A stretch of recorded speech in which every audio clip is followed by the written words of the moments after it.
दोस्तों स्वागत है आपका अंदाजे हरियाणा पर। आप तस्वीरें देख रहे हैं, ये मजदूर यूनियन के जितने भी सदस्य हैं, जितने भी मजदूर हैं, वो आज नागसत्र पर एक धरना प्रदर्शन कर रहे हैं। देख सकते हैं क्या कुछ इनकी मांगे हैं। लगातार मैं आपको तस्वीरें दिखा रहा हूं। ये जो महकमा आता है वो अनिल विज का आता है और अनिल विज से किस तरह की ये मांगे करते हैं, देख सकते हैं। बड़ी परेशानियां इन मजदूरों को आ रही है, जो इनकी कापियां काट दी गई। काफी मांगे लेकर ये एसडीएम को अपना ज्ञापन सौंपेंगे। और ये देख सकते हैं कामरेड किस तरह से जो अपनी आवाजें बुलंद करने के लिए इतनी महिला यहाँ पर पहुंचे, सभी मजदूर है। और इधर आप देख सकते हैं कितने पुरुष हैं जो लगातार अपनी मांगों को लेकर सरकार से मांगे कर रहे हैं। कामरेड से पूछेंगे क्या कुछ वो मांगे लेकर आए हैं, क्या उनकी सुनवाई कर रहे हैं। कामरेड साहब क्या कुछ कहना चाहेंगे, किन मांगों को लेकर आप सरकार को आज ज्ञापन सौंपने वाले हैं, किन बातों से सरकार आपसे खपा है, क्या कुछ कहेंगे। धन्यवाद भाई जी, आपने यहाँ पहुंचकर ये कवरेज करने की हिम्मत जुटाई है। आज का जो ये कार्यक्रम है, सरकार ने मनरेगा का जो काम 100 दिन रोजगार गारंटी योजना है, वो एक फरमान पे उसको बंद कर दिया। एक तो ये है, आज का जो ये दौर है, जो बाढ़ का पानी का, आज जरूरत तो ज्यादा काम की है कि ज्यादा से ज्यादा काम मिले, लेकिन इस हरियाणा सरकार ने फरमान जारी कर दिया कि जोड़ खुदाई के अलावा मनरेगा काम नहीं चलेगा, न बिल्कुल उन्होंने ये आदेश दे दिया। दूसरी बात यह है, यहाँ भवन निर्माण के जो मजदूर कारीगर पूरे हरियाणा में लगातार मांग कर रहे हैं। हरियाणा में श्रम कल्याण बोर्ड का गठन हुआ था, तो श्रम कल्याण बोर्ड पे जो सुविधाएं मिलनी तो 22 प्रकार की थी, लेकिन अभी तक ये 2-3 प्रकार की सुविधा लागू थी। लेकिन हरियाणा के श्रम मंत्री अनिल विज ने उसने भी फरमान जारी कर दिया कि इन सुविधाओं को ऊपर रोक ला दी और 3 महीना का तो नाम लिया है, लेकिन पता नहीं है इनकी जो नीति है मजदूर विरोधी है, कब तक इसने बंद रखेंगे। बड़े कदावर नेता अनिल विज जाने जाते हैं अपने काम में लेकर। क्या लग रहा है आप जितने भी मजदूर है वो उनसे नाराज दिखाई दे रहे हैं? उनसे नाराज दिखाई दे रहे हैं, इसलिए दे रहे हैं कि हमने पहले भी कहा था कि जो सरकार के लगे बग्गे सीएससी सेंटर वाले, उन्होंने श्रम कल्याण बोर्ड में भ्रष्टाचार कराया है। आप ये देखो कि फार्म भरवान का, जिसमें 10 रुपया तक लेकर 30 रुपया तक फीस लग गए, 100 रुपया तक गाठ तो फीस नहीं लेंदे। लेकिन सीएससी द्वारा चाहे मृत्यु लाभ का फार्म भरना हो, चाहे कन्यादान का फार्म भरना हो, तो ये 50-50%, 40-40% रुपये थापे हैं जी। कहीं ना कहीं हमारी भी गलती होती है, जो मजदूर अपना काम कराने के लिए ज्यादा पैसे देता है वो लड़ाई नहीं लड़ता है कि मेरा जल्दी से काम हो जाए। क्या कुछ कहेंगे? देखो, सीएससी सेंटर से पहले जब हरियाणा में जो मजदूरों की यूनियन काम कर रही थी, तो उन द्वारा ऑफलाइन ये फार्म भरे जा रहे थे और कोई भी भ्रष्टाचार का उस टाइम नहीं था। लेकिन सरकार ने जानबूझ के यूनियन की जो पावर थी वेरिफिकेशन करने की, उनसे लेकर न कदे सरकारी ठेकेदार, कदे बीडीओ, कदे पंचायत सेक्रेटरी, मतलब जो एक्सपेरिमेंट करे हैं, ये नरे भ्रष्टाचार के। हमने तो पहले भी कही दिया बात कि जो यूनियन के कार्यकर्ता है उन्हें पता है कि ये मजदूर है, कारीगर है, असली एक नकली है, लेकिन सरकार जानबूझ के इसको बंद करना चाहे है। कुछ दिनों पहले भी आपने इस तरह का प्रदर्शन किया था, कापियां जो काट दी गई थी कहीं ना कहीं मजदूर यूनियन की, क्या उनका समाधान हो चुका है? अभी तक लगातार सरकार पर दबाव है। और अनिल विज जो श्रम मंत्री है, 14 तारीख को उन्होंने मिलने का टाइम दिया है। पहले तो 31 तारीख का दिया था, लेकिन जो आज बाढ़ का वातावरण बन रहा है तो वहां पानी घुस गया, इसलिए 14 तारीख को श्रम मंत्री से बातचीत करेंगे। अगर मान ले ठीक ढंग से बातचीत करता है, ठीक है। अगर मान ले मजदूरों की नहीं सुनता श्रम मंत्री, तो ये जो आंदोलन है पूरा व्यापक स्तर पर हरियाणा में होगा।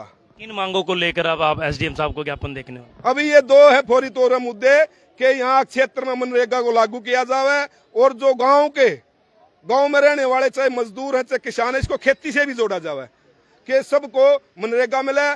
क्यों सफेदों में ये जो आपाधापी हो रही है ना, कुछ गांव में मनरेगा काम चाल है जो बीडीओ का जी हजूरी करे हैं। उसके अलावा मैं नरे नाम गिना दूं जो एक दिन भी मनरेगा काम नहीं चालू हो रहा, तो उन सभी गांव में मतलब मनरेगा लागू किया जाए। हरिगढ़ है, रामनगर है, मलार है, ऐतरा खुरुद, नरेगा में से जिसमें मनरेगा लागू नहीं हो रहा। तो हम ये चाह के काम करनिया गांव में सबको मतलब काम मिले। क्या कुछ कहना चाहेंगे? आप भी आंदोलन में शामिल है, अपना पहले पद बताए, आप किस पद पे? मेरा नाम कामरेड रमेश चंद्र है। मैं मनरेगा मेट एवं मजदूर यूनियन का राज्य अध्यक्ष हूँ। आज हम यहाँ मनरेगा के मजदूरों की समस्या नहीं सरकार ने पैदा कर रखी है। कानून है, गांव में रहने आदमी उसका राशन कार्ड गांव का हो, चाहे वो जमीन वाला हो चाहे बेजमीन ना हो, चाहे नौकरी वाला हो चाहे बेरोजगार हो, चाहे ब्राह्मण हो चाहे दलित हो, सबके लिए 100 दिन का, एक परिवार को 100 दिन का रोजगार की गारंटी है। अगर मांगने पर काम ना मिले तो भत्ता उसके में कानून में निर्धारित है। अब एक कोई निगरानी कमेटी सेंटर से आई थी, उस निगरानी कमेटी का बहाना लेकर 5/8/2025 से मनरेगा में जो होने वाले काम थे, ड्रेन की सफाई का है, माइनर की सफाई का है, गांव की गलियों की सफाई का है, गांव की नालियों की सफाई का है, गांव के कच्चे रास्तों को ठीक करने का है, बिजली बोर्ड की सफाई करने का है, स्कूल का ग्राउंड साफ करने का। मुख्यमंत्री आए थे 2 नंदगढ़ गांव में, सारा उस स्टेडियम की सफाई मनरेगा के तहत कराई। अब इस पर रोक लगा दी। अब ये खरबूजा चाकू पे गिरो या चाकू खरबूजे पे गिरो, नुकसान खरबूजे का होना है। अल्टीमेटली नुकसान मजदूरों का होगा। ये बुटानी के साथी है। भ्रष्टाचार था, हम लोकायुक्त तक लेकर गए। लोकायुक्त ने एबीपीओ, बीडीओ, मेट सब दोषी ठहरा दिए, परंतु वो दोषी तो ठहरा दिए, उनसे पैसे तो जमा करा लिए। जिनके पैसे कटे थे, जिन पर हमला हुआ था, उनको कुछ नहीं मिला। और अधिकारियों से हम लगातार मिल रहे हैं, फिर भी उसमें कुछ कर नहीं रहे। अब बिल्कुल आके केवल और केवल एक काम बच गया, तालाब खुदाई का। वो होगा आपका जून के महीने में, मई या जून में। इतने टाइम ये मजदूर, आज स्थिति ऐसी है कि काम ऐसा मिल गया जैसे छोरे की सगाई वाले आगे। इतनी बुरी हालत है, रोजगार की जरूरत है। और उस टाइम पर बंद कराया जब हमारा आधा हरियाणा बाढ़ से ग्रसित है। मतलब ये ड्रेनों की सफाई होती तो पानी डिस्चार्ज हो जाता। ये है समस्या, और इस समस्या को लेकर हम यहाँ आए हैं। और अकेला मजदूरों का इतनी है, इससे ग्राम का विकास भी जुड़ा हुआ है। काफी फसल भी डूब चुकी है। फसल भी डूब गई, लोगों के घर ढह रहे हैं, वह घर ढह हुए भी हमें यहाँ, मतलब चारों तरफ से मार है। अब आप देखो, पिछले 2 महीने में राशन कार्ड काट दिए 9 लाख से ज्यादा। और बीपीएल पे जो तेल मिला करता, वो 40 का 2 लीटर मिलता था, 100 का 2 लीटर कर दिया। 1 लीटर तो 30 का देंगे और 2 लीटर 100 का देंगे। आज कहीं ना कहीं आम किसान पे पड़ रही है, मजदूर पे पड़ रही है। आम मजदूर किसान पे पड़ रही है। और उसी टाइम पे केंद्र की सरकार ने 1,07,000 करोड़ रुपए जो देश के कारपोरेट हाउस हैं 10 टॉप के, उनको दे दिए कि आप रोजगार पैदा करो। पूरे देश के जो मनरेगा के मजदूर हैं उनके लिए केवल 86,000 करोड़ रुपए। और उसमें तय कर दिया इसका 60% पहले छमाही में खर्च होगा और 40% अगली में होगा। इस छमाही में जिसमें हम खड़े हैं 35,000 करोड़ रुपए तो पिछले साल का कट गया। देखिए, आपकी मांगों को अगर हरियाणा सरकार, अनिल विज जो अभी इस महकमे के मंत्री है, वो नहीं सुनते तो किस तरह का आंदोलन आप करोगे? क्या आगे के काम क्या? ये एक मंत्री की बात नहीं, पूरी बीजेपी की पॉलिसी है। वो कारपोरेट के लिए है, गरीब लोगों के लिए नहीं। हम लोगों में जाएंगे और 16 तारीख को, इसी 16 को जींद में राज्य स्तर का प्रदर्शन करेंगे। विधानसभा उपाध्यक्ष जो कृष्ण मीणा जी हैं, उनके आवास पर हम जाएंगे और मजबूर करेंगे सरकार को हमारी बात मानने के लिए। हम कोई किसी व्यक्तिगत बात नहीं है, ये समाज का हिस्सा जो 60% लोग हैं, उनकी रोजी रोटी का सवाल है, उनके जीवन का सवाल है। वो लड़ेंगे। अगर नहीं मानेगी बीजेपी तो अगली बार बीजेपी सत्ता में नहीं होगी। तस्वीरें आप देख सकते हैं, कहीं ना कहीं अल्टीमेट यहाँ पर सरकार को दे दिया गया है। अगर सरकार इन मजदूरों की सुनवाई नहीं करेगा तो ये कहीं ना कहीं सत्ता बदलने का जो काम कर सकते हैं। ये देख सकती है महिलाएं किस तरह से बैनर लेकर निकल चुकी है। और देख सकते हैं मनरेगा व मजदूर यूनियन इनकलाब जिंदाबाद के नारे यहाँ पर लगाए जा रहे हैं। ये तस्वीरों को आप जरूर शेयर करें। मैं जो तस्वीरें आपको सफीदो खानसर चौक से नागसत्र से दिखा रहा हूं, जो कि अभी सफीदो सब डिवीजन एसडीएम साहब को ये ज्ञापन सौंपेंगे।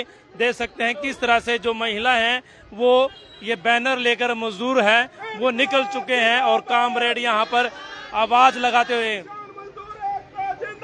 बात करने की कोशिश करेंगे। महिलाएं किस तरह की जो मांगों को क्या कुछ कहेंगे, क्या लग रहा है सरकार को? हम हमारी मांगों को लेकर यहाँ पे आए हैं। जो हमारा नरेगा का काम है ना, जो वो हमारा 100 दिन का आना चाहिए, ठीक है। और जो हमारी मतलब काम देते हैं ना, हमें 2 मजदूरों का एक आदमी को काम देते हैं, ठीक है। और हमारा कौन से गांव से आए हो? भूटानी से जी। भूटानी से। काफी समस्या आ रही है नरेगा की। बहुत समस्या आ रही है जी। 1 साल से हो गया आपको काम? 1 साल से हमारा काम नहीं लागू हो नहीं रहा। लगा। हाँ जी, ये बंद होने की आ रही थी ऑर्डर के बंद होएगा काम, इसलिए लेकर हम यहाँ पे आए हैं। आप कहाँ से पहुंचे हो? आप में बिटानी से हो जी, जी। क्या कुछ मांगे लेके? नरेगा के लिए यार जी, नरेगा का काम बंद हो रहा है। और काम करे तो हमारी दिहाड़ी भी नहीं पूरी मिलती, और हमारी दिहाड़ी कट दिहाड़ी है, वो गया कट जाती है। वो कौन काटता है? मेट काटता है या सरकार के द्वारा काटता है? ये बोलते हैं कि आगे से माटी घटेगी, पैमाइश घटा देते हैं, काम पूरा पूरा देते हैं। जी, आप कहाँ से पहुंचे हो? करसेन तो काम थे, क्या कुछ समस्या लेके? यही है जो नरेगा का जी काम, नरेगा नहीं आ रहा है।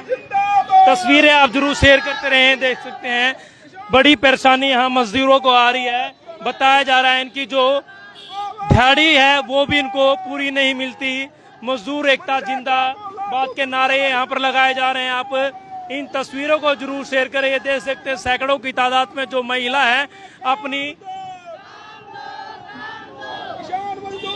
मांगों को लेकर सरकार के सामने किस तरह से जो निकल चुकी है सड़कों पर। काफी ज्ञापन वो दे चुके हैं, अब तक इनकी सुनवाई नहीं की गई है। देख सकते हैं सफीदो हल्के की तमाम जितने भी मजदूर महिला है, मजदूर पुरुष है, वो यहाँ पर पहुंच चुके हैं।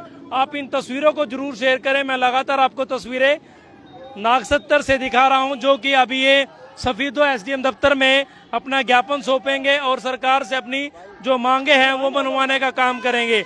बड़ा अल्टीमेट सरकार को दिया गया है। अगर सरकार इनकी बातें नहीं सुनती है, कहीं ना कहीं ये फिर सत्ता पलटने का भी काम कर सकते हैं, क्योंकि मजदूर ही, पिछड़ा वर्ग ही आज इस सरकार को बनाने में सबसे आगे हैं। आप इन तस्वीरों को जरूर शेयर करें, क्योंकि बड़ी समस्या यहाँ पर मजदूरों को आ रही है। 72 के 72 गांवों से जो कि सफीदो विधानसभा में आते हैं, वहां से ये मजदूर पहुंचे हैं और अपनी मांगों को लेकर सरकार से कहीं ना कहीं विनती कर रहे हैं। आप इन तस्वीरों को जरूर शेयर करेंगे। अंदाजे हरियाणा से मैं फिर आपके सामने कोई नई अपडेट लेकर हाजिर होऊंगा। तब तक के लिए जय हिंद, जय भारत, जय हरियाणा।